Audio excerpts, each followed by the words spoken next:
नाही आता गुलाल मोठ्या लक्षाला कारण देऊ आपण तबाखा देऊ. आता मोहित आज आपला बकासूरनं तर गुलाल केल्या प्रतिक्रमण केलायच, त्याचबरोबर आपला साम्राज्य देखील मुळशीच्या मैदानामध्ये गुलालाचा पात्र ठरलाय, काय सांगाल?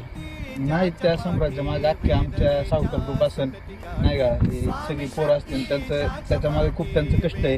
त्याच्यामुळं आज त्यांची मान कुठेतरी त्यांनी खाली नाही जाऊन दिली, कारण का मुळशी तालुक्यात मैदान होतं आणि त्या मैदानात त्यांनी कडनी पळून सेमी काढला 1 नंबर तासावरून. त्यामुळे सगळी पोरं खूप खुश होती नाही का. आज बैलांनी गुलाल केला काय, बैलांनी मार खाल्ला काय, आपल्याला त्याचं सुखदुःख नसतं. आपण जेवढं त्याला पहिल्यापासून जपत आलं तेवढंच जपतो, पुढल्या बैला भेदभाव करत नाही. दोन्ही बैलांनी जरी मार खाल्लं तरी दोन्ही बैल तेवढीच आणि पोरं त्यांच्या मागे खूप कष्ट करतात, त्यामुळे कुठंतरी हे फळ भेटतं.